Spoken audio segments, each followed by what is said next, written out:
Hi, hello. It's very exciting to be here. I recently read The Atlas Six by Olivia Blake. I'm years behind. The second book of the series is already out, and I don't know, maybe the third one is coming out soon. I don't keep up with book trends at all, but I recently read The Atlas Six, and when I finished, I had a lot of thoughts and feelings, and I was trying to make sense of them. So I started jotting them all down in a Google Doc, and I thought to myself, this is good because despite reading a lot of books and having strong opinions about said books, I never write reviews for like Goodreads or Storygraph. And so I thought this is good. I'll get all my thoughts in one place and I'll have a cute little review for Goodreads and Storygraph. And then the Google Doc I was working in hit 30 pages and capped out at 36. And at that point, it's just kind of embarrassing. You can't put a 36. I just realized I'm not wearing my necklace. Wait a second. Just, it fits the vibes. Okay. We're good now. We can proceed.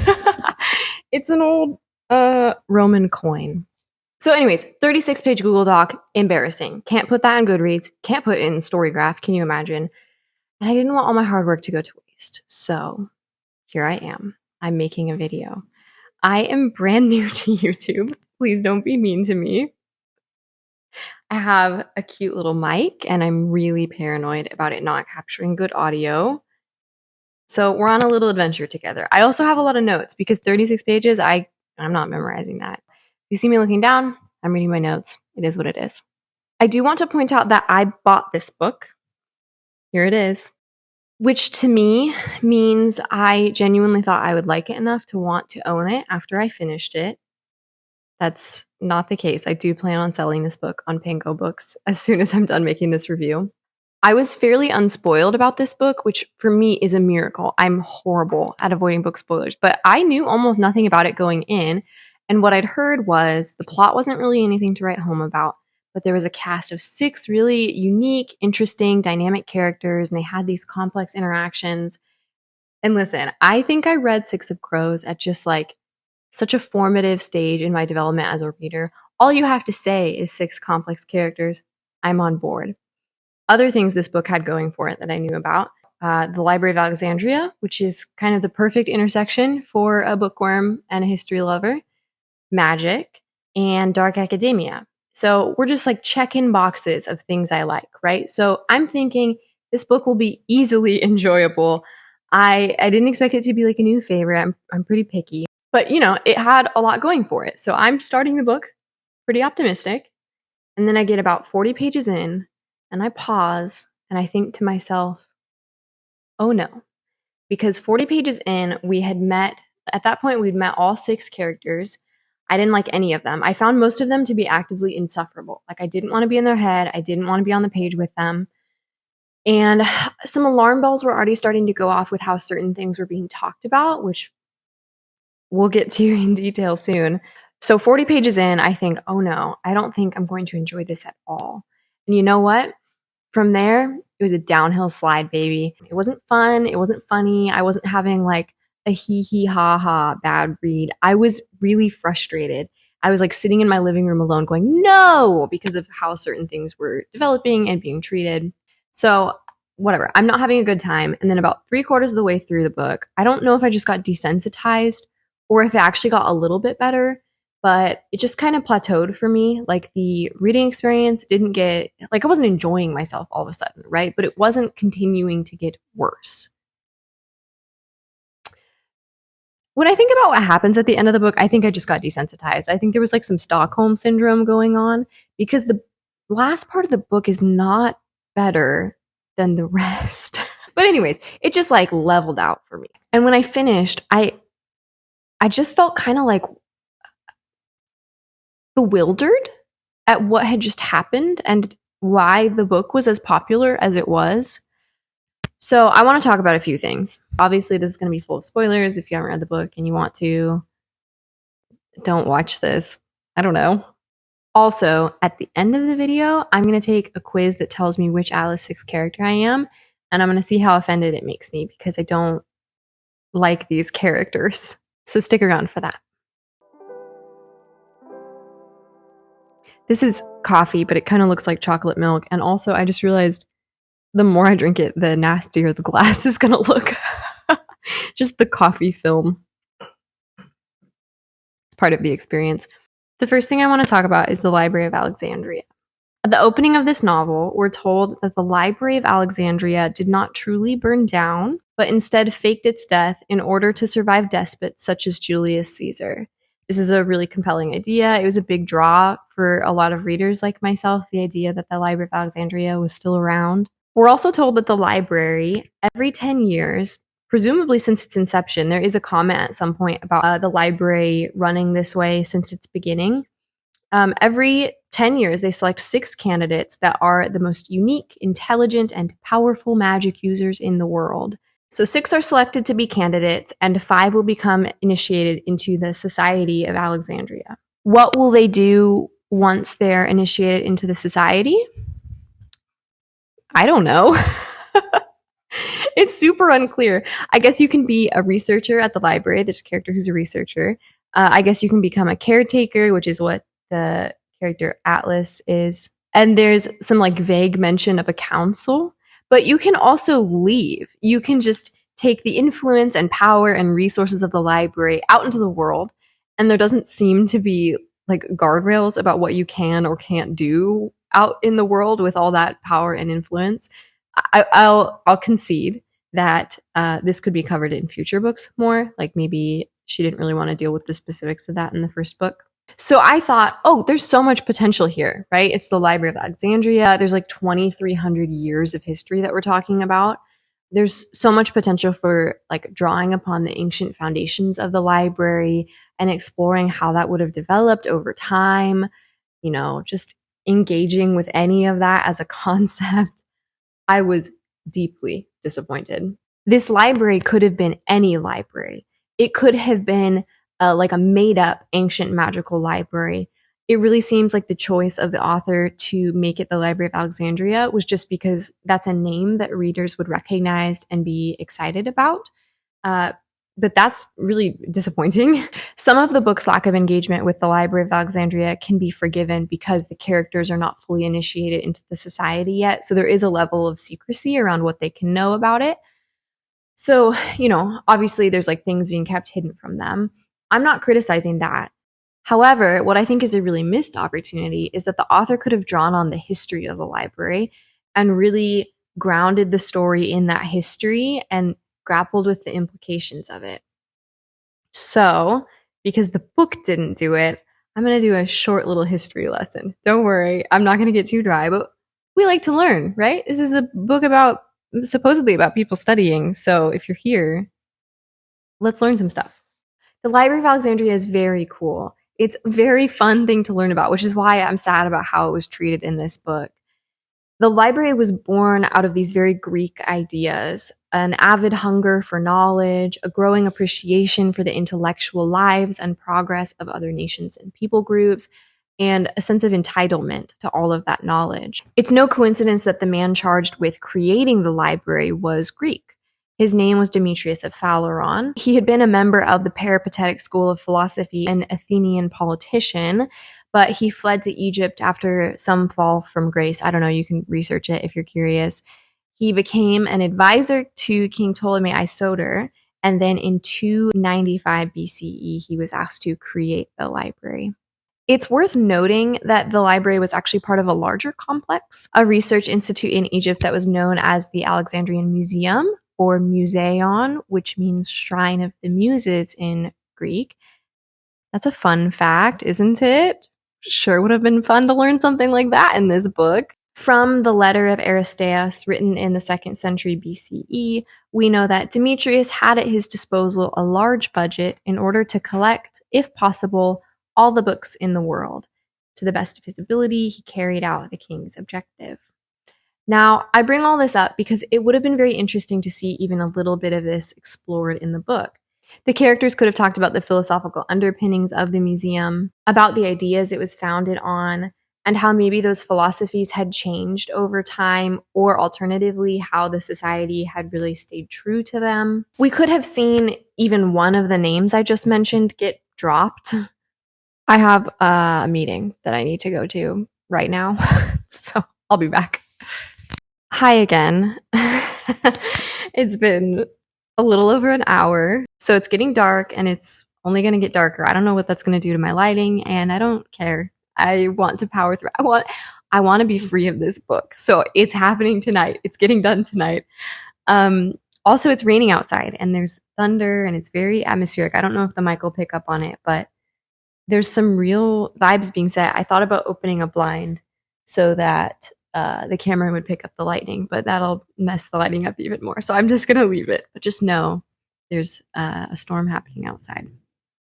So I gave my little history of the Library of Alexandria. There's a lot more that could be said about like the life of the library, right? We talked about the beginning, the birth of the library. The life of the library is very interesting, and I encourage you to go look into it.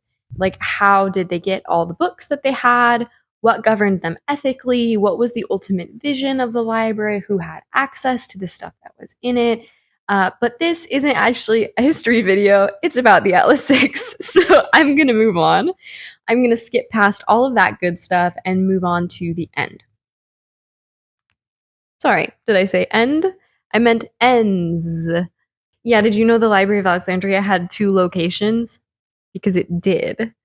The event we typically think of when we think of the Library of Alexandria is when it burned at the hands of Julius Caesar in 48 BCE. That location was known as the Royal Library, and it was the original location of the Library of Alexandria. Cleopatra and her brother Ptolemy the 13th were embroiled in a civil war, and Julius Caesar chose to support Cleopatra. It wasn't going super well for him, so he decided to light the fleet of ships on fire, which is brutal. But that fire spread to the harbor and lit the Royal Library on fire, and it burned down. Now, there was a daughter library that was founded within the first 50 years of the Royal Library. So it was around like almost from the beginning. It was housed in the Serapeum, which was a temple dedicated to the Greco-Egyptian god Serapis or Serapis, I don't know.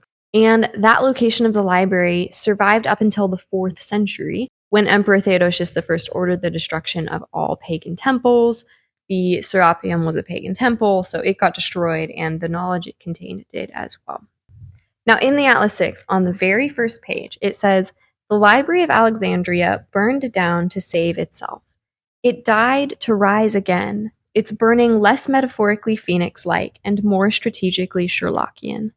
When Julius Caesar rose to power, it became obvious to the ancient caretakers of Alexandria that an empire could sit successfully only upon a chair of 3 legs: subjugation, desperation, and ignorance.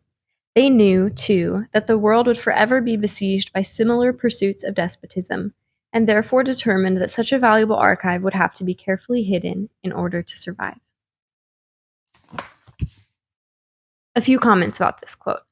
I will give credit where credit is due. I really like the line about the library's dying being less metaphorically phoenix-like and more strategically Sherlockian. I think it's clever. It shows a lot of thought given to that metaphor. That being said, I have some other thoughts. I find the framing of this odd, specifically that the rise of Julius Caesar in 59 BCE motivated the caretakers to hide the library, burning it down in 48 BCE, 11 years later. The Library of Alexandria is in Egypt, right? Which is its own major political power. And I just find the way that the timelines match up to be somewhat awkward. And I think the awkwardness could have been resolved really easily with just like some note about how, Julius Caesar rose to power and it took 11 years for the caretakers to prepare the library to go underground and dream up a way to do so. Even a line about like how the fire maybe wasn't actually set at the hands of Julius Caesar, or it was and they realized that was the moment. I don't know. I just think one little line, maybe I'm being nitpicky. One little line would have cleared up this issue for me, I think. The way that it is only ever superficially explained makes it feel like a move that was made again because Julius Caesar is a big name that readers will recognize, and not really because there's like a realistic link there. Now, to add to this awkwardness, we have the actual circumstances of the library burning down. Julius Caesar did not mean to burn it down. It was unfortunately caught in the crossfires of a conflict to which he was not even one of the main parties. This was not the triumphal move of a despot trying to control and destroy information. It was an accident. Hi, editing Emma hopping on here with a cute picture of my cat to keep you entertained. In this section, I was trying to condense a lot of history into a few minutes and trying not to get too detailed and too dry, but I do want to just hop on to clarify something here. We are talking about ancient history, and so there's a fair amount of argument over the exact details of what happened, not just with the birth of the Museon, but with how the Royal Library was destroyed. The historical account of the Serapeum is a bit more reliable from what I've seen, but the account of the Royal Library burning completely to the ground because of Julius Caesar is fairly contentious. It seems more likely that we know that the fire did spread because there's archaeological evidence of like a lot of reconstruction happening after that time. And it's likely that some of the Royal Library did catch fire, but unlikely that the whole thing burned down. It's more likely that that location was destroyed just over time through a variety of destructive events, social, political, and religious. But I just wanted to point this out because there are actually a good number of myths about the Library of Alexandria that have kind of wormed their way into pop culture. And it's not a very cut and dry history. And it is really interesting. I'm going to link a really great article from the Ancient World magazine that talks about some of the myths surrounding the Library of Alexandria. But I think all of this context actually puts more of a point on what I was saying, which is that there is zero engagement with any of this history in the book at all. And it's kind of disappointing that a book that positions itself as academic and intelligent relies pretty heavily on pop culture understandings of the Library of Alexandria and fails to engage at all with its history or philosophical underpinnings. Also, I kind of just want to go back and tell my earlier self that I'm not being nitpicky here. I don't think I'm being nitpicky at all, that if the author is going to rely entirely on pop culture understandings of the Library of Alexandria, the least she can do is provide even one line about why Julius Caesar specifically made them decide to go underground. That's just good writing to add that context to make it logical for the reader. Now, like I said, this might feel like I'm being nitpicky. Obviously, this is a work of fiction that is taking historical events and creating a new framework for them, but this is very clearly a book that wants to be clever. There are some philosophical-ish discussions that happen in it, and the characters are always talking in these seemingly profound one-liners. And when a book presents itself as clever, I expect a certain amount of depth and intentionality going into it. So I would at least expect engagement with some of these ideas and some of this history. And I find it disappointing that that doesn't happen. Now, on top of all of this, we have to address the Serapeum, the existence of a second location of the Library of Alexandria that survived 400 years longer than the Royal Library. It's a historical fact that this location existed. I'm not even a historian. This was not difficult information to find, and I can't believe it's never addressed in the book. But I don't just bring it up because I think it should have been addressed, although, yes, I think even just mentioning it would have added some credibility and depth to the text. I bring it up because I actually think the story of the Serapeum is stronger thematically with what the author is trying to do in this opening chapter. Think about it. The story of the Serapeum is a story about knowledge being caught in the crossfires of a conflict of authority, religion, a leader's desire to control the lives of their people. I don't want to get too much into like all the implications of that, right? But I just offer it to you because I think it fits so much more coherently and is stronger thematically than what we are actually given in the story.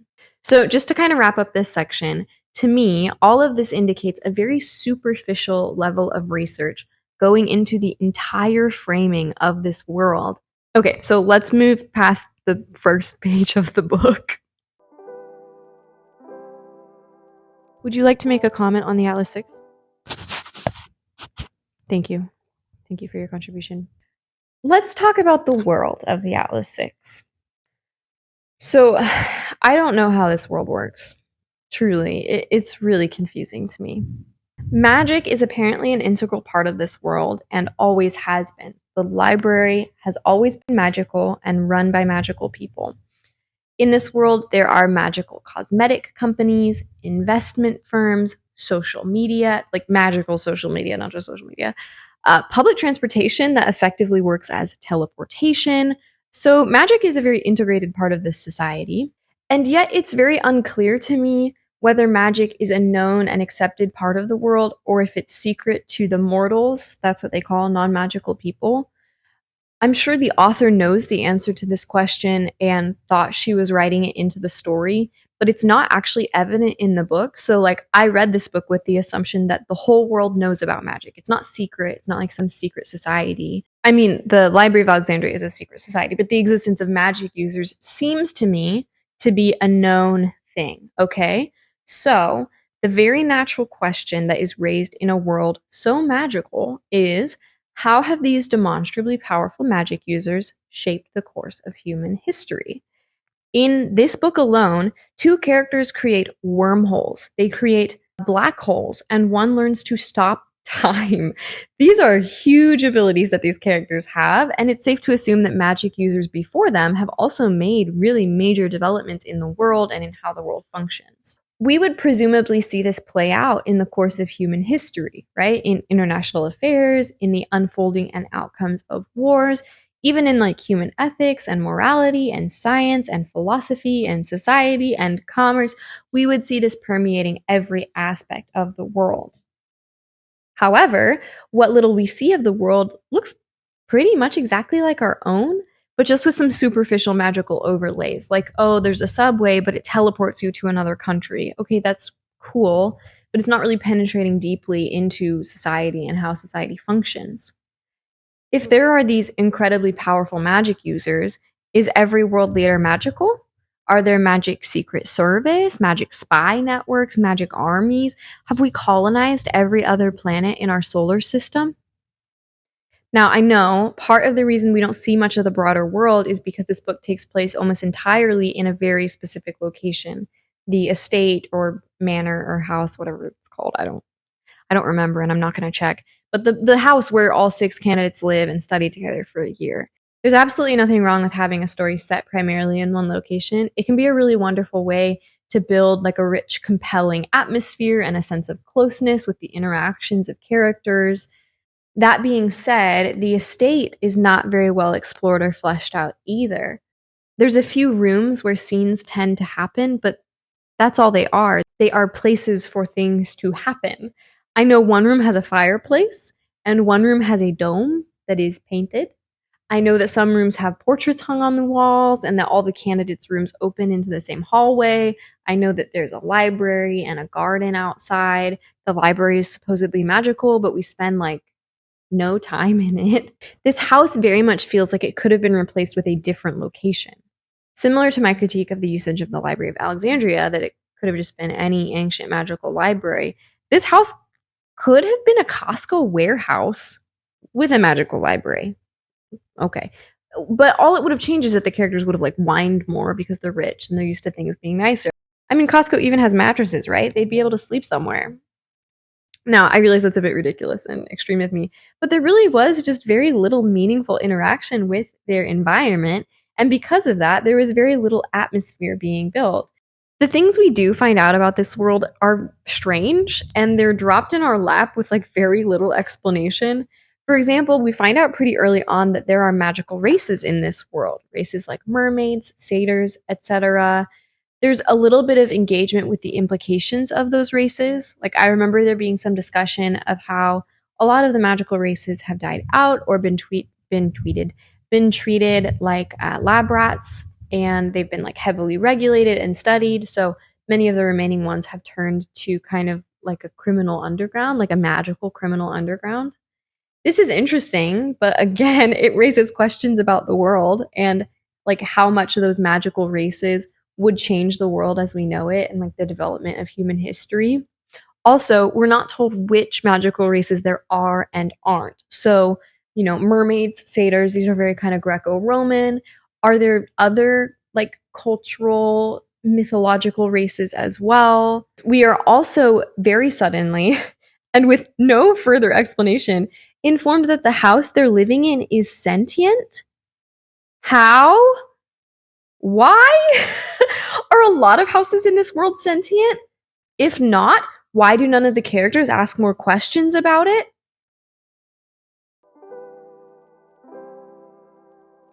Okay, very connected to the previous section, but still worth giving a section of its own is the topic of magic. Yeah, I I don't understand the magic in this book either. This magic system tries to be very scientific, but it mostly just feels like superficial jargon.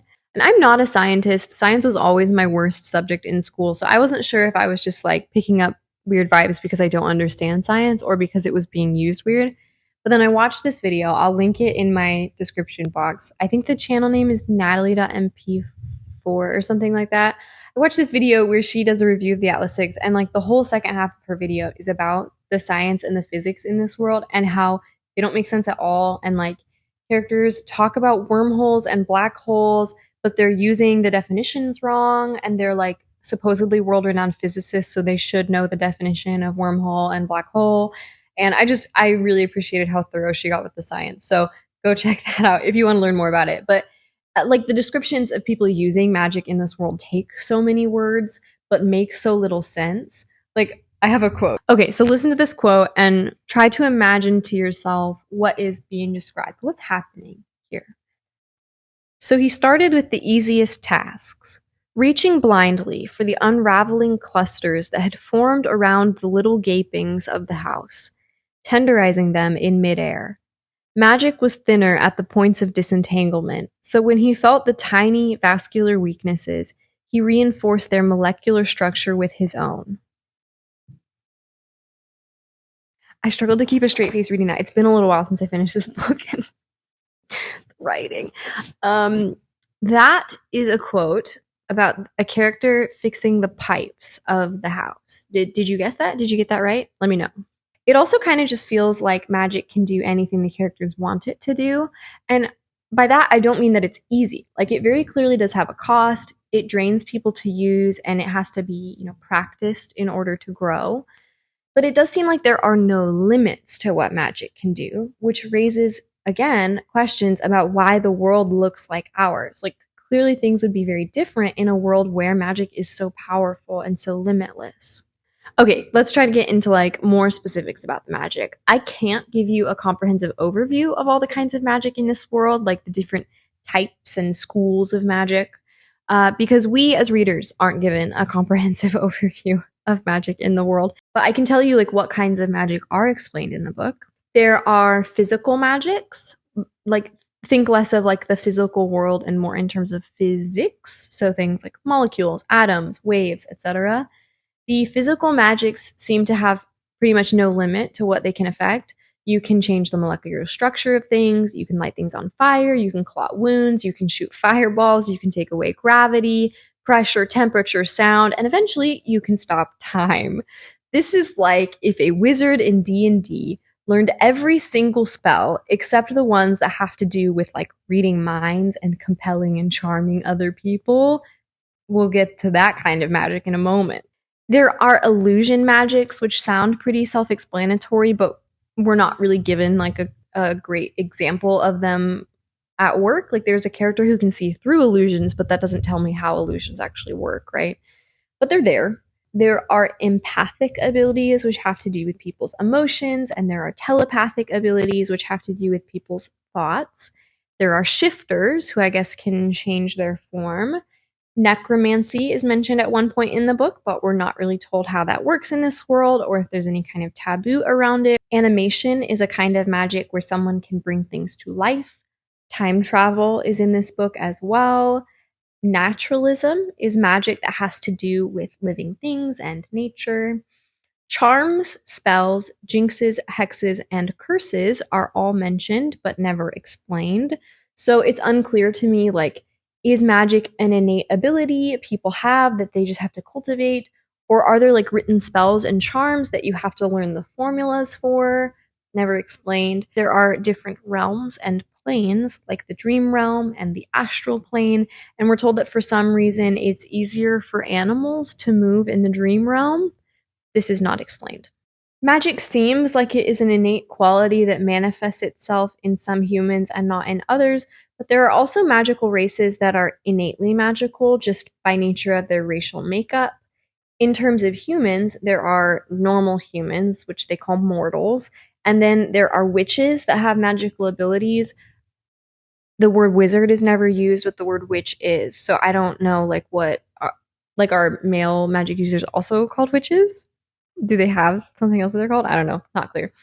And then there are Medeans. Medeans? I'm going to say Medeans, who are the most skilled magical users that have been university educated.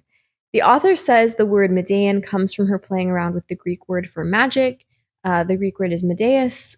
I was going to do a little dive into like the origin of that Greek word because it's linked with Medea, which is really interesting, but I don't have the time or energy. And this, remember, 36-page Google Doc is long enough.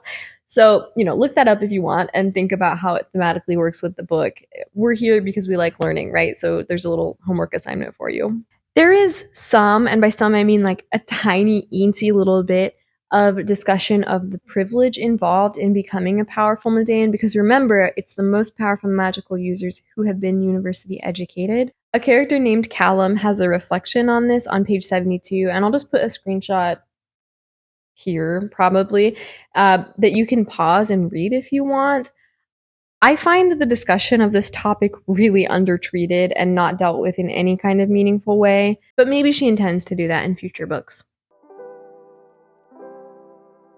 Okay, buckle up, because this is going to be the longest section of this video by far. Let's talk about these characters. Before we even start talking about the individual characters, I just want to make something very clear. I do not expect all characters to be likable. I don't think that's really a great goal as a writer. We should want characters to be believable, to be layered and complex, to be consistent. We should want characters to feel real, so that even when they make decisions that we may disagree with or express views that we are appalled by, we understand where they're coming from. So I just want to make it very clear right off the bat that my criticism of any of these characters is not simply I didn't like them, although I didn't, but that's not like a good reason to criticize a character, right? Okay, so as is easy to guess from the title of this book, the main cast of characters is made up of 6 people, and they have official character art. So I'll put their little art pieces up while I'm talking about them. First, we're introduced to Libby Rhodes. She is a recent graduate from the New York University of Magical Arts, or NYUMA. And by recent graduate, I mean that when we meet her, she is graduating. She's at her convocation. Libby is a physical Medean. Oh, to be clear, I don't know if this is undergrad or grad school that she's graduating from, because she's like a physicist, but like undergrad physics is a lot different than grad school, whatever. Anyways, she's a physical Medean, which I've explained, a little bit in the last section, and it's kind of confusing to me, but I guess she specializes in like waves and stuff. Libby found out she was magic later than people typically do, because when she was young, her sister had a degenerative illness, and Libby startled her one time by doing magic, and it caused her sister to pass out, and then Libby felt really guilty, so she basically repressed her magic for a long time. So she found out she has magical abilities when she went to college, and because of that, she should be way behind everyone, but she's, so powerful and so studious that she's one of the most 6 powerful in the world, apparently. Libby is very much the Hermione Granger of this world. She's very studious and has a lot of questions, and the other characters find her annoying, but she's the only one asking questions that are relevant to all of them, so it's their annoyance with her is annoying to me as a reader. Libby also defines like her whole personality off of Nico de Verona, who is the next character that's introduced. We'll talk about him more in a second. But basically, they're academic rivals, and they have very similar magical specialties. So they've been put in a lot of the same classes and made to compete during their whole time at university. I want to talk about each character's motivation for accepting the invitation to the Alexandrian Society. And when it comes to Libby, the most immediate reason she accepts is because Nico is going. And she can't bear the thought of him having an opportunity that she doesn't, even though she really hates him and doesn't want to be around him anymore. And the whole first chapter is her thinking about how excited she is to graduate so she can move far away from him. Whatever. So she uses him like so much as a measuring stick that she feels like she needs to go so she can prove herself. The other deeper motivation for her accepting the invitation that we don't learn about until a little later is that, her sister died of that degenerative illness that I mentioned. And so Libby wants to know if it would have been possible to stop that illness and to heal it. She wants to know if the library has any kind of knowledge related to that. The last thing that you really need to know about Libby is that she has bad bangs. Why is this important? I don't know, but it is mentioned every time she's on page. In this same chapter, we're introduced to Nico de Verona. Like I said, he and Libby are academic rivals. He's also a physical Medean, but he specializes in like physical stuff. I don't know. It's so confusing to me. I know that when Libby gets mad, she lights stuff on fire, and when Nico gets mad, he causes tectonic tremors. The two of them are described multiple times as two stars in orbit of one another. And there's this idea that they kind of complete one another's power. And I do think there's a lot of potential in future books, which I probably won't be reading, for like a genuinely sweet and fun friendship to develop there. Anyways, Nico is rich and from South America and comes from a Medean family. He lives with a guy named Max, who's a dog, and a guy named Gideon, who's the child of a satyr and a mermaid. Yep. From Libby's point of view, because we're in Libby's point of view when we first meet Nico, it looks like Nico accepts the invitation to the society just because of their rivalry. But we find out pretty quickly once we're in his point of view that he actually accepted because he wants to research if he can help his roommate Gideon, the one who's the child of a mermaid and a satyr. Apparently, like, Gideon looks human because there's always like a chance you win the genetic lottery there with a mermaid and a satyr and you end up human looking, but he's not human, right? And so there's like, he has these weird magical qualities that make it really difficult for him to be tethered to the physical world, and he like can like get lost in the dream world, and Nico's really worried about him. So I was really annoyed by Nico when we first met him from Libby's point of view, and then we got the first point of view chapter from him, and I went, oh my gosh, wait, is this going to be my favorite character? Because we'd already been in all the other characters' heads by them, and I didn't like any of them. And then we got to Nico, and it's like he has this friendship with his roommate, and like none of the other characters care about other people, really. Yeah, like really at all. And so I just immediately liked Nico more, but that bar is so low. Next, we have the character of Tristan Kane. Tristan is in London, and he's working for this super powerful magical investment firm. He's engaged to the daughter of the owner of that firm, so he's kind of like the heir to it, I guess. He also is the son of a magical crime boss, and he's like sworn his father off, and he has a lot of daddy issues and feelings of incompetence. I actually think the word used in the book is uselessness. He has feelings of uselessness. Tristan's magical specialty is that he can see through illusions. Or we think it's just illusions at the beginning, but we learn that he can kind of see reality in a way others can't. So he's the one who helps Libby stop time because he can like perceive the patterns and motions of time, and he helps describe that to her. Tristan is a character who, even at the end of the novel, has mostly untapped magical ability. They're really not sure what all he is and isn't capable of. All right, why is Tristan motivated to join the society? In his chapters very early on, he says that money is all that matters. So it seems like he joins the society for the opportunity to have more power, influence, and money. I do think some of his issues with his dad play into this as well, and he joins out of like a desire to prove himself, but that's not really explored that much in the book. The last thing I'll say about Tristan is pretty brief. I'm not black. Oh, I forgot to mention Tristan is black. Sorry about the arts here. I'm not black, so I don't know. I'm curious if this has bothered other readers, but I just found myself a little bit put off by the writing of Tristan.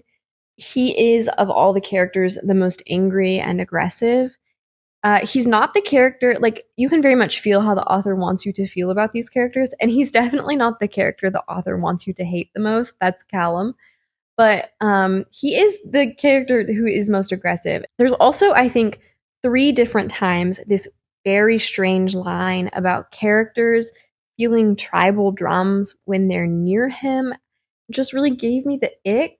So I don't know. I guess if you've read the book and you have thoughts on his portrayal, I would love to hear them. I haven't really seen anyone talking about it. It didn't sit quite right with me, but I don't know. Okay, let's talk about Callum next. Callum Nova is from a rich South African family, but he went to school in Greece, I think. People think he's a type of illusionist called a manipulist, but he's actually a vigorous kind of empath, just like Shane Dawson, for real. Basically, he perceives and is able to manipulate people's emotions. We're told very early on that if he put his mind to it, Callum could basically wreck the world, but he simply lacks the imagination, so he doesn't. There's this there's this very ridiculous line in his introductory chapter where Atlas asks him how long it would take him to start a war, and he doesn't answer the question out loud, but he thinks the answer in his head, and it's something like 4 minutes and 30 seconds or something like that. I found this absurd. Like, what war? What world leaders? How are you going to get in touch with them? There's no actual thought given to the question. It very much just feels like something the author put in to make him sound cool and scary. That being said, Callum is definitely the most unsettling as a character, and I actually really liked that. He's maybe the most compelling just from a conceptual point of view, and I really liked like the demonstrations we got of his power because they are pretty freaky. In terms of motive, Callum is bored, so he accepts the invitation to the society because he thinks it sounds entertaining. Now let's talk about Miss Olivia Blake's favorite character, Parisa Kamali. Parisa is from Tehran, but when we meet her, she's in Paris. Yes, Paris, Parisa, sure. She's a telepath and can read people's minds. Before she's invited to the society, she uses this ability to basically case people in public and then seduce those who are the most wealthy so she can be like a sugar baby, I guess. Oh, I forgot to mention, she's super beautiful. She's like the most beautiful ever, and everyone in the world would fall at her feet. I know that the author was going for a kind of femme fatale thing here, but I just found it really unbelievable. Someone can be very beautiful, but that doesn't automatically mean that every person in the world wants to sleep with them. That's just not how attraction works. And even in other books that have done this, like Zoya in the Grisha books, I find them a little bit more believable because it's one thing for everyone to be like, wow, that person is so striking and so beautiful. And it's another thing for like everyone you've ever met to want to sleep with you. Those are two very different things. But anyways, sure, everyone in the world wants to sleep with Parisa, and she does use this to her own advantage, not only for wealth, like I said earlier, but also to read people's minds more thoroughly because they're more vulnerable when they're having sex. Shocking. Parisa very much gets treated like a girl boss by the fans of this book, but I find her particularly empty. I would have a really hard time telling you what she cares about. She thinks a lot about how she can affect and use other people, but that's not really a character. I don't know. I guess I feel like my perception of her is so different than what the author wanted me to perceive her as. There's this line in her introductory point of view chapter that says, "There was nothing more dangerous than a woman who knew her own worth." And I've seen this used as a very hashtag girl boss quote. But Parisa's sense of value seems to be built entirely around how she can affect other people, both with her appearance and with her magical abilities. And so when I read this line, I could hear the voice of my therapist saying to me, "That's not self-worth." I'm not totally sure I got my point across here, so I want to just clarify that I'm not critiquing, like, you could absolutely write a character who is completely focused on how they can use and manipulate other people. And especially with Parisa's magical ability, that could be really interesting because she, literally has the ability to be in people's heads and see how they think about her and feel about her. What I am critiquing is that there seems to be a dissonance between how Parisa comes across as a character and how the author kind of provides commentary on her. Those things don't match up to me. Like, you can write a character who is like Parisa, who's very manipulative and very empty and really doesn't form relationships with people, but just kind of uses them for her own gain. You can write a character like that, but then to act as though that character is some paragon of self-worth, of like a woman knowing her own value, that's not right. That's actually inaccurate. And so the example that I go on to give here in a moment is based on that criticism, but I just wanted to make sure it was coming across more clearly. Later on in the book, Callum and Parisa decide to demonstrate their abilities to the others by kind of facing off against one another. And in the course of that hour, Callum touches so deeply on Parisa's pain and trauma that she decides to end her own life. And it ends up being like they're in an alternate plane. I don't really want to explain how that works, but she doesn't actually die. But the desire to end her own life is a real response of hers to the pain that Callum brings up. Now, like I said, Callum's ability is really freaky. And so maybe literally anyone could be driven to this point by him. But to me, this scene seemed to be indicating that Parisa has these deep emotional wounds. And when you strip away everything else, they very deeply impact her sense of self and self worth. But that complexity is not explored anywhere else in the text, and instead, Parisa very much comes across as this femme fatale girl boss. I also want to talk about one other thing about Parisa's character that might seem small to some, but really bothered me. Um, Parisa immediately zeroes in on this man at the society named Dalton. He's a researcher there. He's like a few years older than them. And she decides she wants to seduce him. Fine, whatever. She finds him in a hallway. She's talking to him, and all of her like movements and words are very calculated to make him remember her. And then she kisses him. I am really tired of books having characters kiss one another with no communication and no consent at all beforehand. If I was going about my day and a man I barely knew, after a minute-long conversation, kissed me, that would be assault. I think I'm especially sensitive to this in books because I was a big reader growing up, and it took me a long time to realize that being touched like that by someone without consent was assault. And reading definitely influenced my understanding of this because it was always treated as like romantic and exciting. And thankfully, I didn't have this experience, but if it had happened to me, I don't know that I would have been able to identify it as wrong and a violation. I don't know if it's just because Parisa is a woman, so it seems more okay to people, but that's not a good justification. Men can be assaulted. Or if it's because she's a mind reader, so maybe people think, like, well, she can tell from his mind that he does find her attractive. But thinking to yourself, I find this person attractive and maybe even would enjoy touching them at some point is not the same as answering the question, do I want to be touched in this moment right now by this person? And there just is no replacement for active consent for these things. This also isn't even getting into the fact that her ability to read his mind is kind of a violation on its own. So maybe there needs to be even more communication between them. And this obviously has no ramifications in the text because he does want her. He does want to be kissed by her. But it still doesn't excuse the fact that the behavior itself isn't okay. I thought about leaving this out because I can hear my younger self being like, it's really not that big of a deal. You're making it way bigger than it is. But if you actually think that way, I invite you to examine why and how you would feel in a real life situation like this, and why we have been so conditioned as readers to accept a lack of communication and consent as perfectly romantic and normal. Okay, so those are the characters. Oh, just kidding. Those are 5 of the characters. I forgot Reina Mori, just like the author forgot her.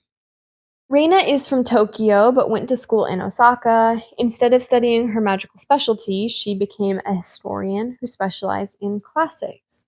Reina is a naturalist, which means she works with living things, and she's basically a big battery. She can't really use her own powers, but others can use her to power theirs.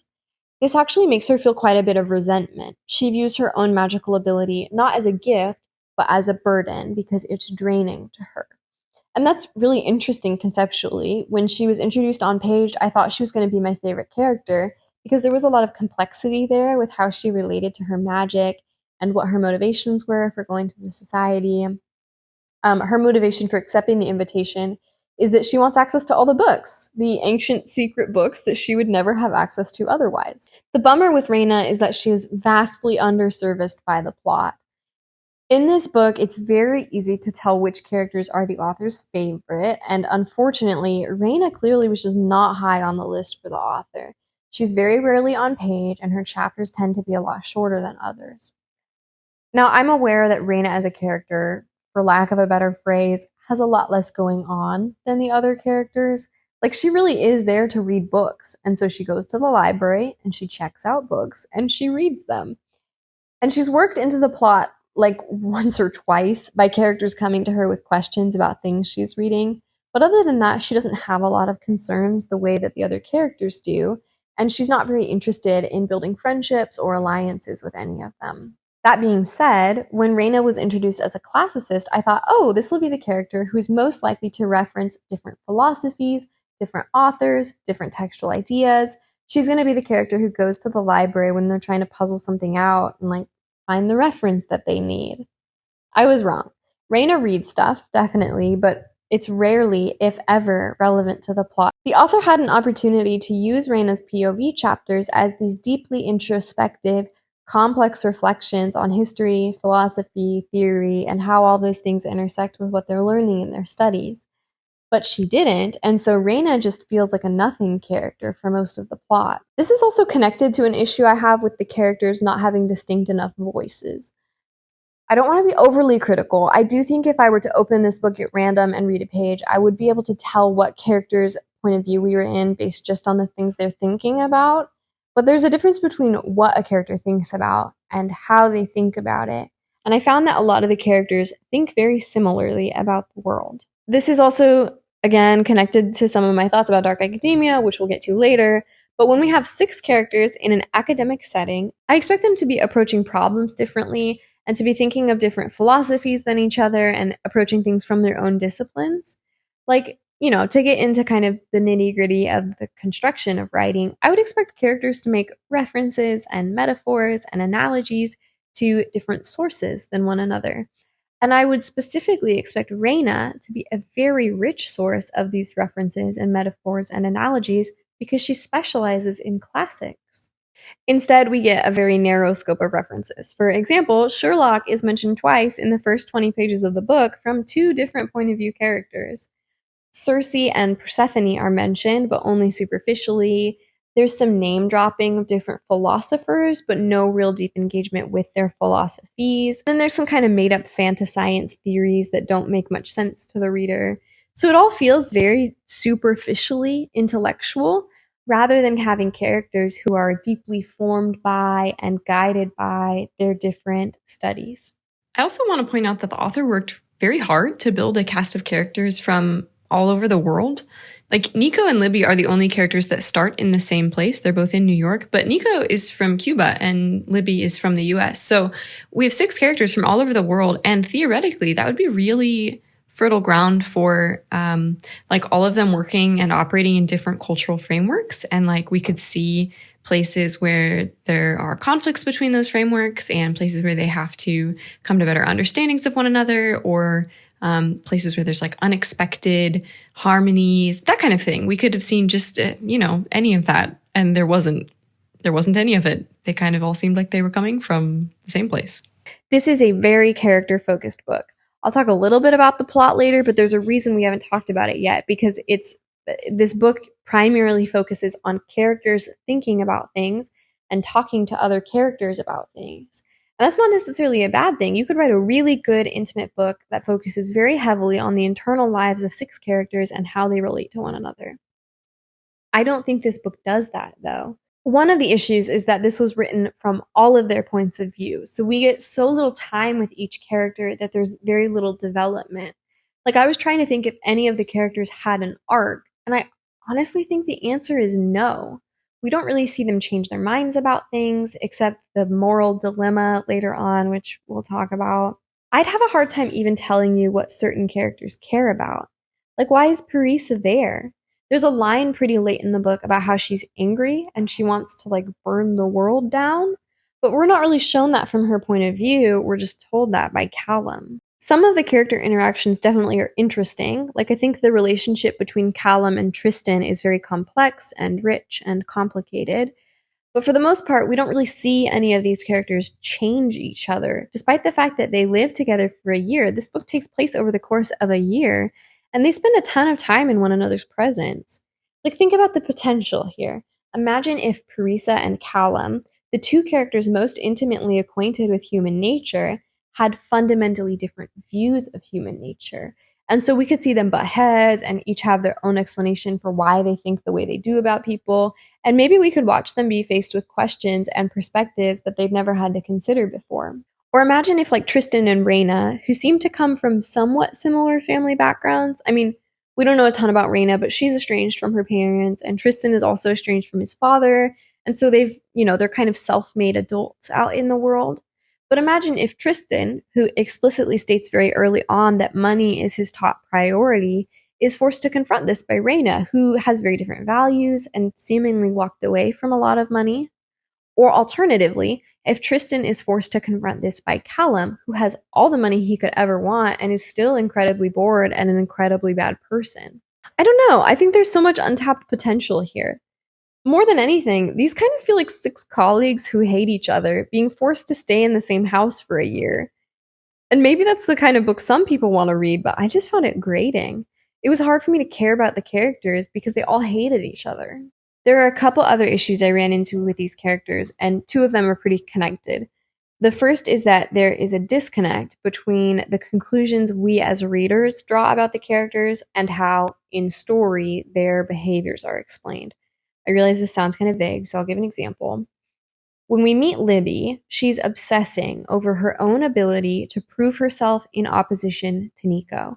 She disregards her boyfriend and she doesn't see her family after her graduation because she's bickering with Nico and then she's talking with the guy from the Alexandrian Society. The impression I got of Libby from that first chapter is that she is insecure and ambitious to the point of self-obsession. Now again, that's not inherently a bad characterization. What is strange and jarring is later when Parisa first meets her and is reading her mind and remarks on how Libby is simply too good and has such good intentions and a good heart. This was really jarring to me as a reader because up until that point, I would not have said Libby is like a good-hearted, good-intentioned girl because that's not shown at all in her introductory chapter. I think this could have been handled better. Like, it very much is a thing in stories to introduce a character and then throughout the unfolding of the story to realize that your first impression of that character wasn't really true. This is, like a basic of writing, right? Realizing that characters are more complex and rich than we first realized. The problem is stating something right off the bat that is completely at odds with what we have seen of a character. I was trying to think of like an example of a book I could use to compare this to, and the only one that really came to mind, this is a very different character, I know, but is Ronan in the Raven Cycle.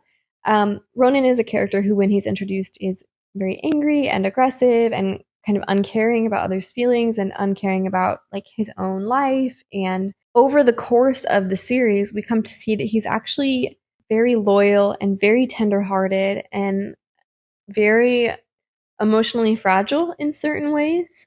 And that's great. It feels like we as readers get to know him better and he becomes a more rich, fleshed out human being. What is important about that, though, is that the first impression was not false. It was not wrong, right? Like, Ronan is angry and aggressive and uncaring, and he's also a lot more than that, and we see him grow and develop over the course of the series. What would have been jarring is having Blue, a total stranger, meet Ronan and go, oh, actually, he's really kind. He's really nice. He seems like really tender-hearted. I just realized that a much better comparison is right in front of me. If Blue's mom or aunts, the psychics, were to meet Ronan and be like, "Aw, he's so kind," that would be really jarring because, Parisa is a mind reader, so we're talking about a different level of meeting someone, right? But if one of the psychics had met Ronan and been like, "Oh, he's actually really a sweet boy," that would have been jarring because similar to how we are in Libby's head, we get to see. Well, we don't really get to see into Ronan's head until later, but we're in Libby's head, right? So even if Parisa is reading her thoughts, so are we. And the impression we get is not the same as Parisa, and that's really jarring. The other issue, which like I said is really connected to that first issue, is that we are told things about the characters that we've never, ever been shown from their point of view. And we are in all of their heads, remember. So there are two examples of this that are particularly bad, but it does happen more than that.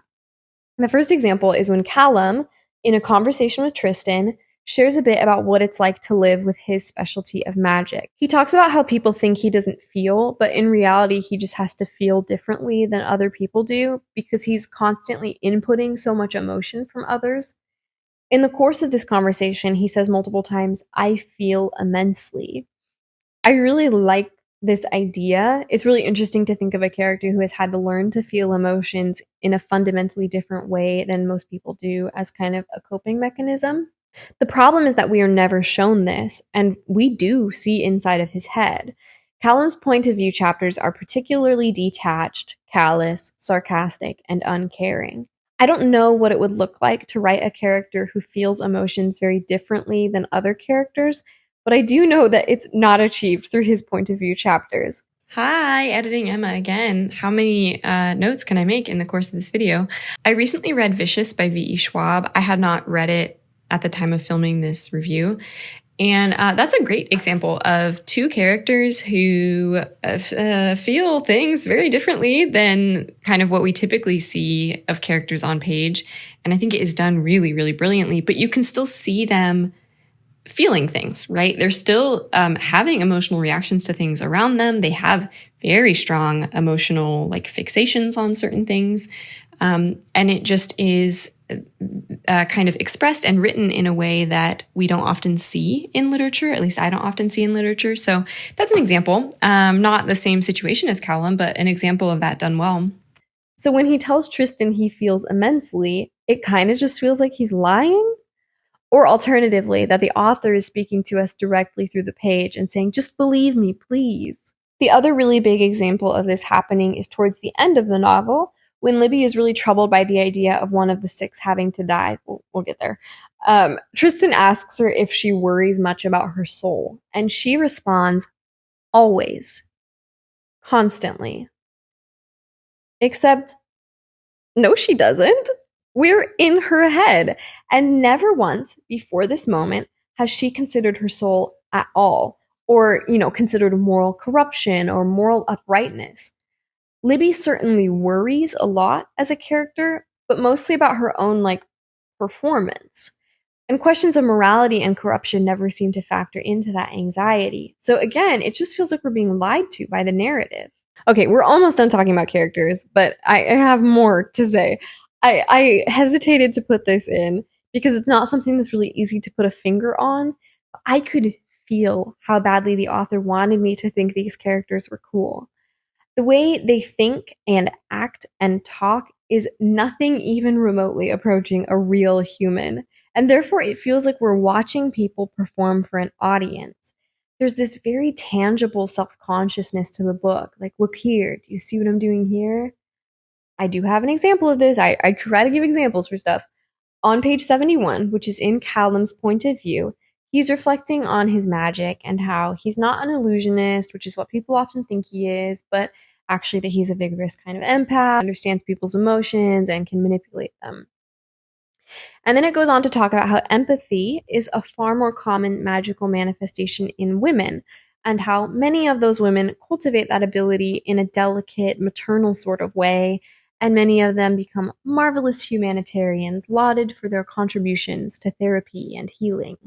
And then there's a line that says, "It was a very feminine thing to be both magical and saintly.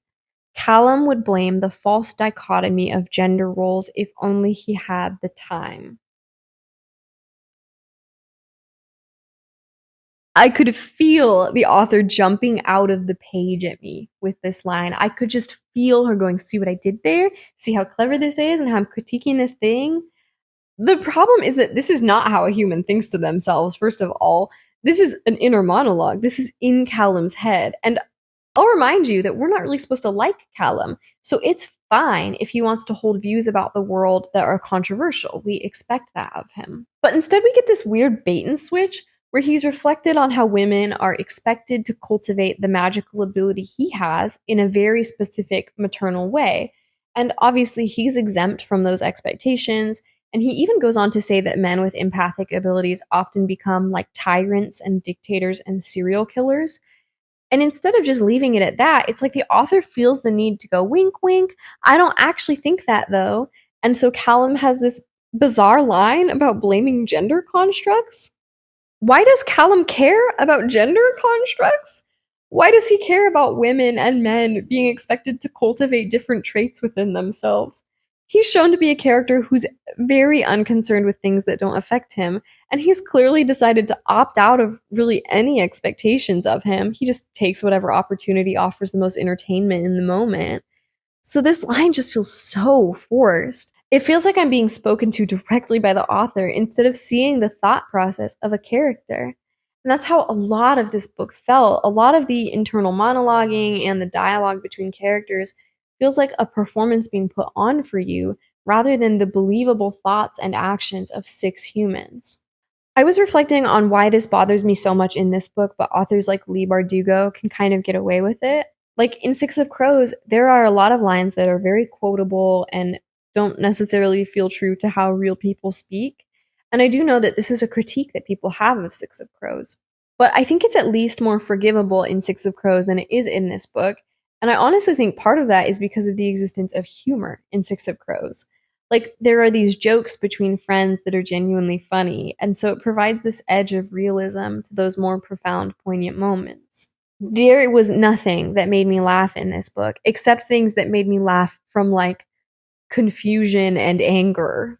I also think that the characters in Six of Crows, especially Kaz and Inej, who are the characters who tend to have the most of those, like, profound, poignant lines, those characters are shown to be interacting with their world in a really thoughtful way, and shown to be thinking very deeply about the world.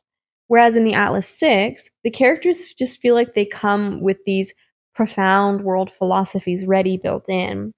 And we don't really see them mulling them over and coming to a greater understanding of the world and of other people.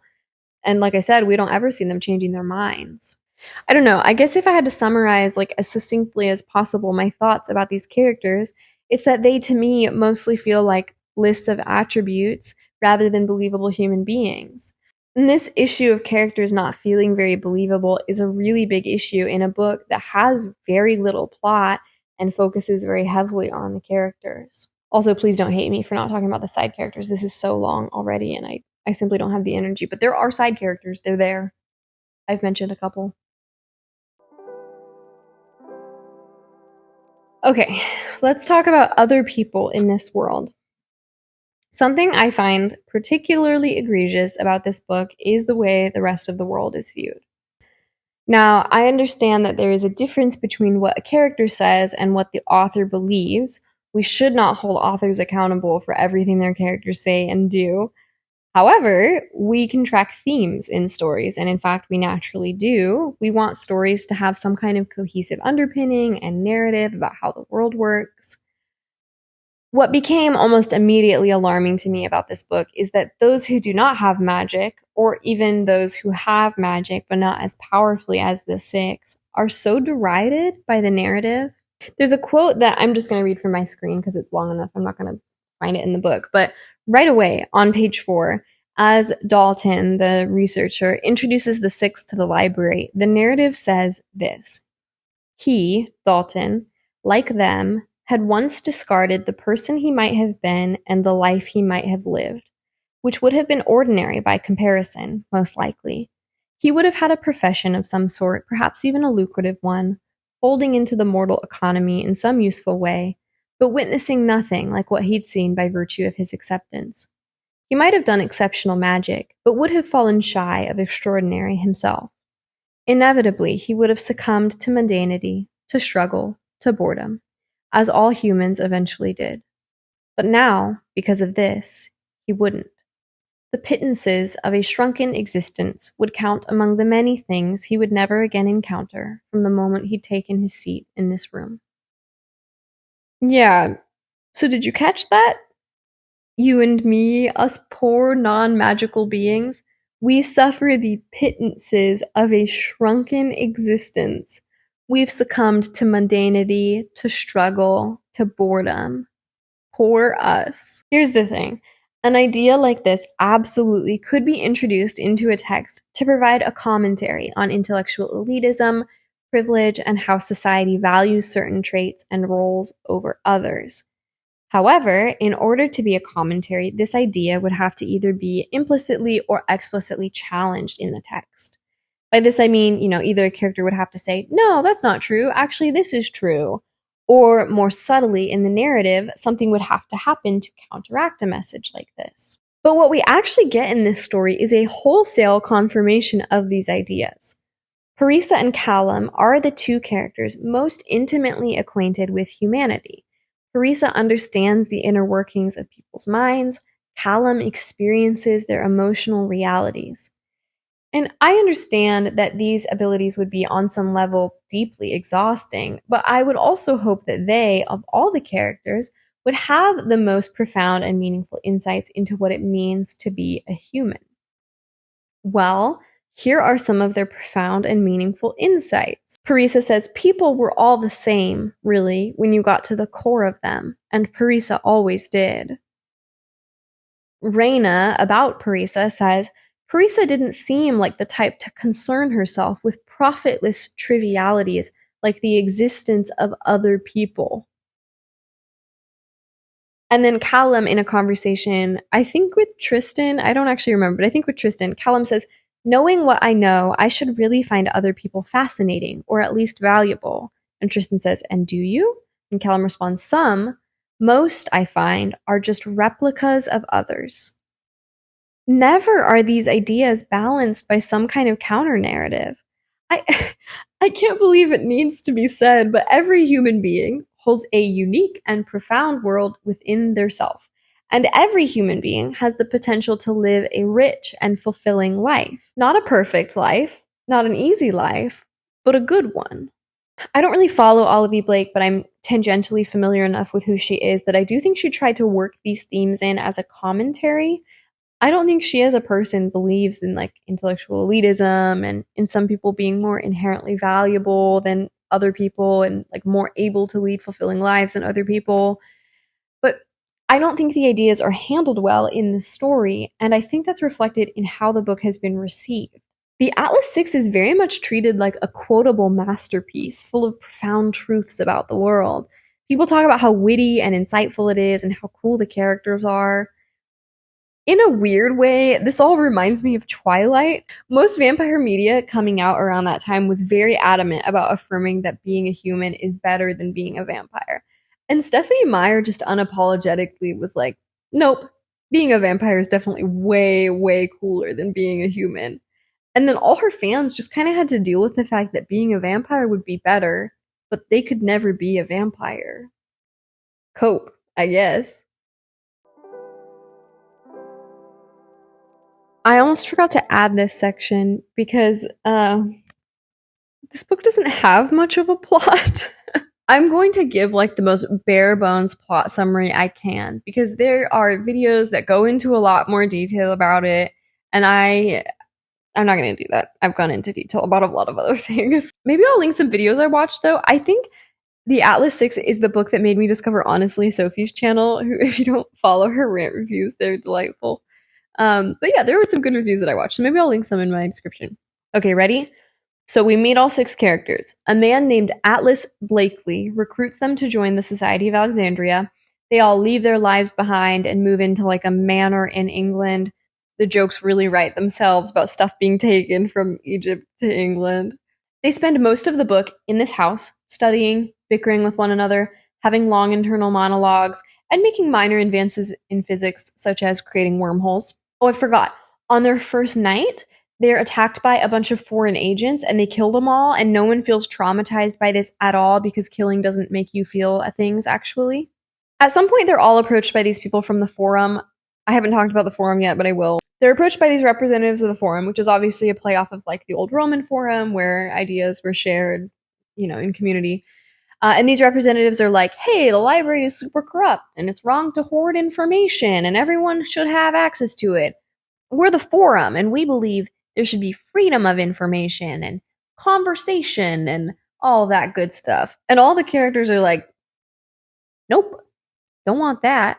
I don't know if it's halfway through the book or like 2/3 of the way, but all the characters progressively find out that one of them has to die. This is treated like a plot twist, but I thought it was really obvious. Like, it's a super secret society and there's 6 of you, but only 5 of you get initiated in. You think you're just gonna walk away? Whatever. It's super shocking and terrible, and there's like 100 to 150 pages spent on them bickering over who should die and forming different alliances, and it's a lot.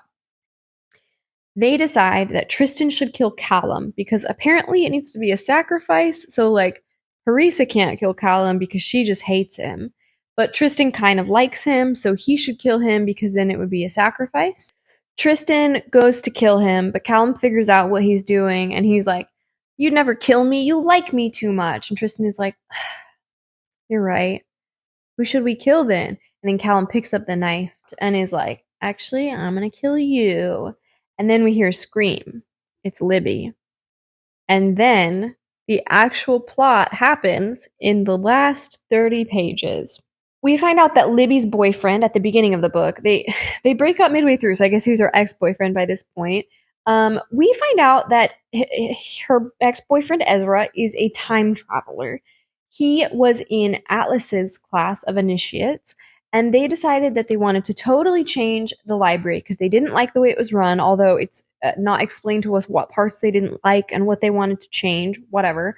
But basically, they agree that Atlas will move up through the ranks and become the caretaker and select the candidates, and they'll basically like build a super powerful team that can change the world. And Ezra just jumps forward each year and meets up with him. So he's still like 23, 24, while Atlas is in his 40s. Don't worry, Libby, the 20-something-year-old, is not dating like a 40-year-old. Over the years, Ezra starts getting suspicious of Atlas because he feels like his position in the library is corrupting him and making him not want to make those changes anymore. So Ezra decides to kidnap Libby and leave like a magically animated copy of her body that looks like it's been murdered. So he kidnaps her. The end.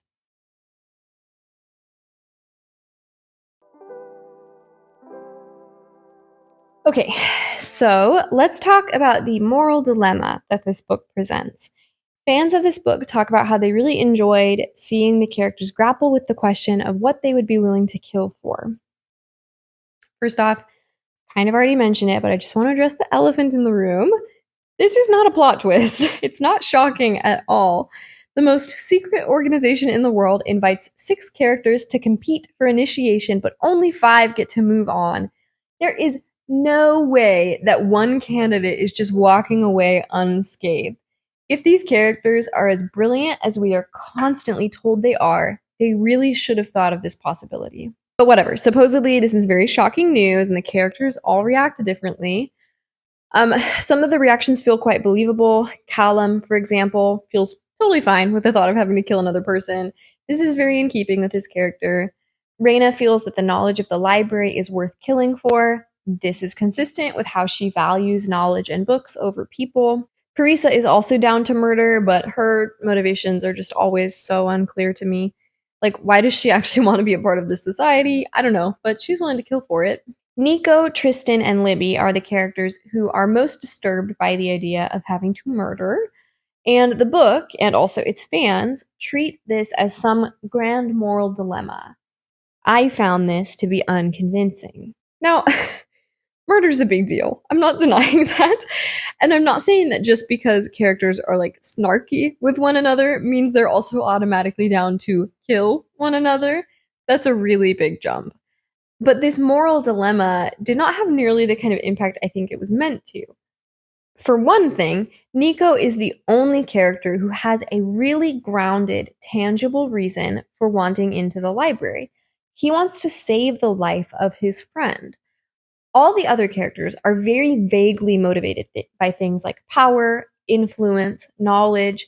These aren't inherently bad motivations to give characters, but they're not fleshed out in any way. So they feel more like concepts than real human desires. Like, what do these characters want to do with power, with influence, with knowledge, right?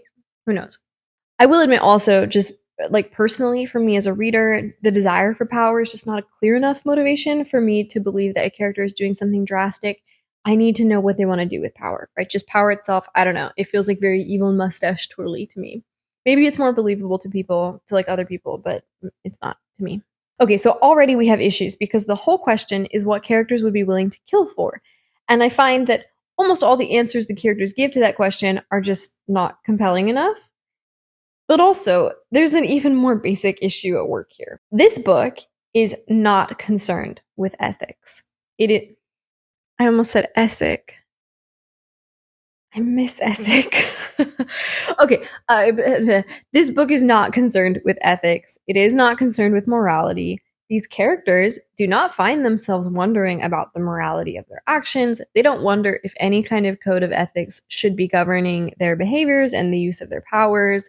From the very beginning, we're given a cast of 6 characters that is motivated by a variety of things, but has in common a general disregard for ethics. So this moral dilemma comes out of left field. Suddenly, 240 pages in, Tristan starts thinking about how his dad, the crime boss, treated people as expendable with no regard for mercy, compassion, or guilt. Well, when do we see Tristan caring about mercy, compassion, or guilt? He treats people as expendable. In his first chapter, he refers to his fiancée as a ready-made product. Sure, he's occasionally nice to Libby, but that's because he wants to sleep with her. Again. The fact that there are absolutely no discussions of morality and of ethics in relation to the immense powers that these characters have and the influence that the society wields in the world means that this moral dilemma is completely unbelievable. I have no reason to think that these characters wouldn't kill for what they want.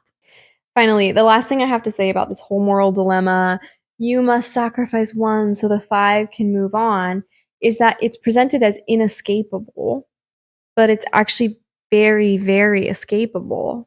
So we're told that the library needs magic to sustain itself and to keep running. I don't know how that works. As all things in this book, a lot of words are used, but very little is actually conveyed. But essentially, the death of one of the 6 most powerful magic users in the world every 10 years helps to sustain the library and has since its inception. Okay, so this is magically necessary. Except, no, it's not. In Ezra and Atlas's class of candidates, no one was killed. Ezra time traveled away, and they somehow convinced everyone that he had been killed. There were no signs of anything being wrong, no one was suspicious, so clearly the lack of a magical sacrifice really didn't have that much impact on the library. Similarly, Libby gets kidnapped at the end of this book. A fake body is left behind, and if it weren't for Tristan's ability to see through illusions, everyone would have believed that she had really been murdered. And it is implied in the text that no one would have ever known any different. So her lack of really dying would not have had any kind of tangible effect on the functioning of the library. I thought the library needed magical sacrifice to keep running. Furthermore, after she gets kidnapped, the leftover 5 are initiated into the society. So none of their class dies, none of them are sacrificed, and this is fine. Things are just going to continue as normal. So the sacrifice wasn't necessary. The library does not have to function this way, and the entire moral dilemma is meaningless. Believe it or not, I do read books for enjoyment. There were things that I did enjoy in this book, so I made a short list. It's not comprehensive, but I just thought it would be a nice short little break before moving into my final thoughts. Okay, so stuff I enjoyed. That line right at the beginning about the library burning down being less metaphorically Phoenix-like and more strategically Sherlockian. I already talked about it, but I liked it. It was a good way to start the book off. I felt optimistic at that point. I enjoyed that line. That bit about Gideon, the satyr mermaid child. Um, the bit about him not being able to be registered, how he can't be a Median because he's not human, how he's not entitled to any social services, how he can't be legally employed. None of that is good. I don't like any of that for him as a character, but it feels realistic. It feels weirdly similar to the condition of like stateless people in the world, and how that's a really horrible place to be in, and it has a lot of very tangible effects on people's lives. When all the characters first meet each other, Libby has a lot of questions, and Callum gets annoyed, so he makes her stop talking.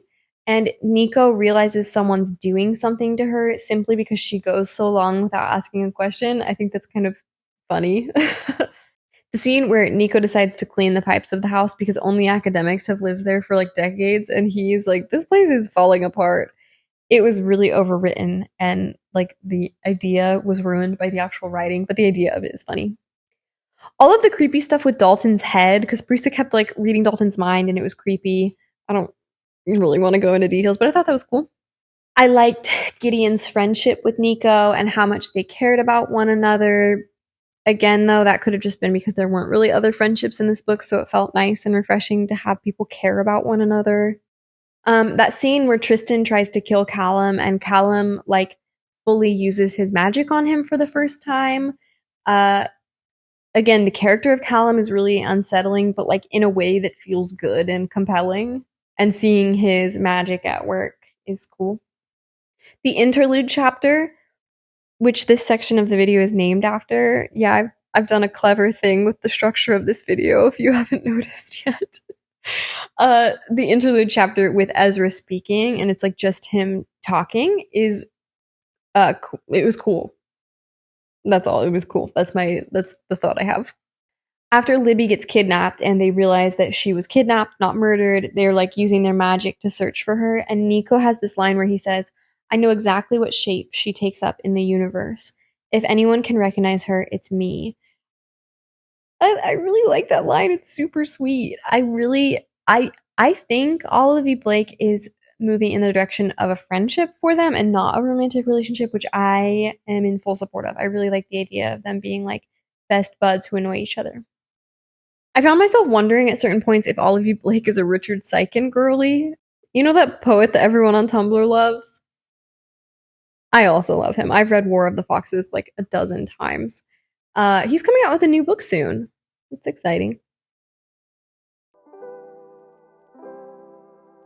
Okay, we are getting there. I'm really not here to gatekeep how people define dark academia, but I just thought this book fell flat in terms of what I expect from dark academia.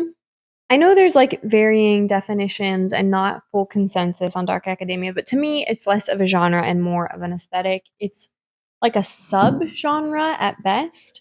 Before we get any further into this section, I wanted to stop and say that my dog is chewing on a bone in the background of some of this audio. He was a very good boy for most of the filming, and then at the end, I didn't have the heart to tell him to stop. So I hope it's not too disruptive, but just a heads up. There's some background noise. I've done my best to reduce it, but it is what it is. This isn't comprehensive, but some things I expect from dark academia include a certain kind of moody, intellectual atmosphere complete with very aesthetically pleasing surroundings, deep discussions about philosophy and history, references to a wide variety of textual sources and historical events and historical figures, and commentaries on things like intellectual elitism, privilege, power, etc. So again, this isn't going to be comprehensive because this really could be its own long video. Well, let's just go through some of those things and how they're dealt with in this book. Let's talk about dark academia aesthetics. In theory, this book had all it needed to create a dark academia moody atmosphere. But it didn't? Supposedly, the estate that they are staying in is very lovely and ornate and old, but so much of a reader's aesthetic appreciation comes from how the environment is filtered through a character and how a character interacts with and appreciates their environment. All of these characters were so unfazed by their surroundings, or in some cases, they actively critiqued them. They called it like gaudy. And that means that it's hard for me to be enveloped in the atmosphere. I can't tell if I'm supposed to be picturing these, really beautiful, picturesque scenes, or if I should feel silly for wanting to do that because clearly the characters think it's silly or meaningless. I can't help but compare this to The Starless Sea, which I would call, if anything, like light academia, because it kind of celebrates the things about learning that are beautiful and that open us up more to the human experience. But in that book, when Zachary and Dorian make it to the harbor of the Starless Sea, this like underground, magical, amazing library, our appreciation of that place comes from their love of it and their awe at being there and the wonder that they feel as they uncover more of it. Like their appreciation and love for the place helps us as readers love and appreciate it and be enveloped in the atmosphere. That does not exist in this book at all. We also don't really get any scenes of them having any drawn out philosophical discussions, talking about ancient texts and ancient ideas. And keep in mind, they're all living in this house together for a year, and they have classes every day, and those classes are discussion based. So theoretically, there should be some really fertile ground for exploration of ideas. What we do get in place of any kind of deep, meaningful discussion or references to history and philosophy are these kind of quote bait one liners that sound kind of cool as long as you don't think about them at all, but they just fall apart under any kind of scrutiny. Like, consider this quote: "Beauty is nothing." Parisa says this as she's talking about her breasts not being symmetrical. And it's meant to be about how, like, everyone only has their own perception of things, and beauty isn't an inherent quality in the world. But if everyone has their own perception of things, and people across history have found certain things consistently beautiful, then doesn't that say something about the human experience? Like, I'm not even really talking about societal beauty standards. Think about humanity's fascination with the stars or with fire. Think about the Romantic poet's idea of the sublime, that sweet, almost pain we feel when we encounter something so awe-inspiring and transcendent and bigger than ourselves. I mean, I guess beauty is nothing fits with the overall messaging of this book because all the characters are so incredibly unaffected by everything lovely around them. But compare this to Donna Tartt's quote, "Beauty is terror," from The Secret History.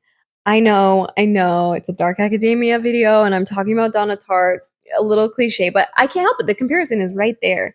Beauty is terror. This line comes from a discussion they are having in class with their professor Julian.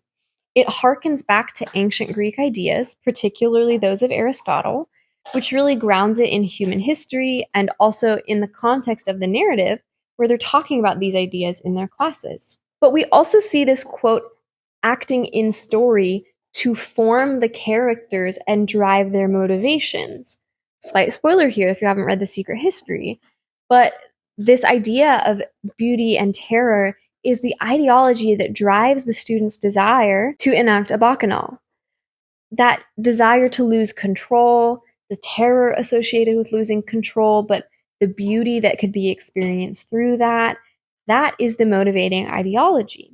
However, not only does this quote fit within the context of the story and what the characters are studying, not only does it form them as characters and act as an in-story motivator for their actions, but it also acts as a commentary on the novel itself.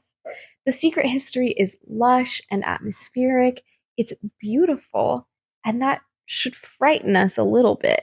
If we were in Richard Papin's shoes, would we also be driven to commit moral evil just because of the beauty of our circumstances? All of these thoughts and questions are raised by those simple three words: beauty is terror. It's a through line that runs through the entire book. Beauty is nothing, by comparison, is a dead end. Or consider the tagline of the novel. It's right here. Knowledge is carnage. Okay, so aside from this sounding edgy, what does it mean? I can give the following line: "You can't have it without sacrifice." That's the line that follows it in the narrative, but it doesn't really add much. Carnage isn't just some like interchangeable synonym for violence. Carnage specifically means the killing of a large number of people. So knowledge is the killing of a large number of people. Many must die so you can have knowledge. I guess that's how the library has been functioning for like 2,000 years with the sacrifices and stuff, but we've already been over why that's not even necessary. So it's also irrelevant, but it feels worth saying that knowledge is carnage. This line at the top of the book is a quote from when two characters are making out. I don't know about you, but when someone is kissing me, all I want is to hear the word carnage. Now, finally, and most importantly, what I expect from Dark Academia is some kind of commentary on certain themes.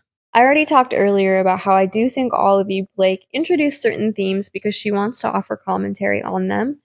I don't think she holds really horrific views about knowledge and privilege and power. However, I think these themes are poorly handled in this book. I'm going to put two quotes on the screen now that you can pause and read. where members of the Six are approached. Members of the Six. I just read Daisy Jones and the Six, so that has a whole new meaning to me now. But where members of the Atlas Six are approached by representatives of the Forum, which is this organization that believes that knowledge should not be carefully hoarded, but freely distributed. The Forum really criticizes the Society of Alexandria for hoarding the knowledge of the Library of Alexandria. These quotes bring up issues of classism, of elitism, of the hoarding of intellectual wealth, and of how humanity's progress has been stunted by the hoarding of this knowledge. But while these ideas appear on page, they are never critically engaged with. The characters simply brush them off and move on, determined to join the society. Now, like I said before, I think there's a chance that in future books, the author wants to really flesh these themes out. I do think, just based on the ending of this book, that the society is not going to be seen as like a totally positive organization moving forward, and that the progression of these books will probably end with things being structured very differently in the end than they are in the beginning. But if the author wanted to lay the groundwork for that to happen, she really should have had her characters grapple with these questions more and show that they actually care about them on some level. For example, it would have been very easy to make Libby feel some level of conflict because she comes from a non-magical, less wealthy family, and it would have been natural for her character to feel conflicted about the inherent elitism and exclusivism of the society she's trying to join. She already wonders if the society has the knowledge that her sister would have needed to survive her degenerative illness, and it would be really easy to turn that curiosity into suspicion and even resentment. The only character we ever really see grapple with suspicion for the society is Ezra. And that's just poor storytelling because we don't even know he's a major character until the very end of the book. Ezra travels to the future, sees that the world left behind by Atlas's plans is wrecked, and so he takes action to change that future. It really is just incredible to me that the author created characters who cared so little about the larger ethical implications of their own behaviors and the conduct of the society that they're joining, that she had to bring in a side character at the end of the story to establish those stakes. In conclusion, this is a world where almost everyone is motivated by greed and self-interest, and where violence is necessary to get what you want. In the midst of this world, we are given 6 characters who do not, for the most part, fight to make the world better, softer, or kinder, even though they certainly have the immense power to do so. Instead, we watch them bicker, scheme, and look with disgust upon the pitiful existence of every human who isn't in their exclusive little club. There's very little to care about in this book. It even fails to deliver the aesthetics readers were promised, and it's nearly impossible to feel any sort of enveloping atmosphere. It's possible that because this is a series, Olivia Blake is building to some kind of commentary about the things I've criticized in this video, and I will admit that I see some small seeds of that even in this book, little winks from the author, so to speak.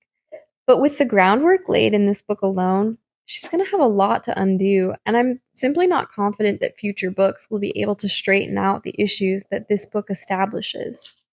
Whew, we've made it.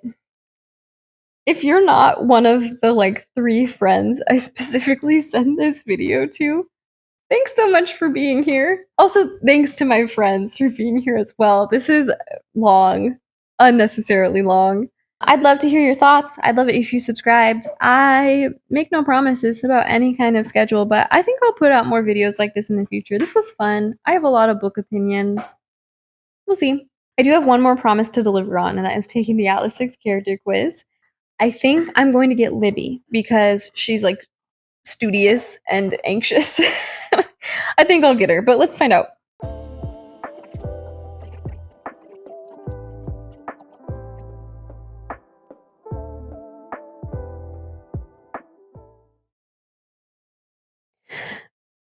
I'm not upset about this. Maybe it's because Raina got the least page time, so she didn't have time to annoy me. Of all the options, this is the best. I do love plants. I do love reading. I don't think I radiate power. I think I radiate sleepy. Well, this truly was the best case scenario, actually. If you're still here, go take the Atlas 6 character quiz. It comes up first result when you Google it. Let me know. Are my feet in? Oh no. Oh no. Let me know which Atlas 6 character you are, and if you get Parisa, we can't be friends. Okay, bye!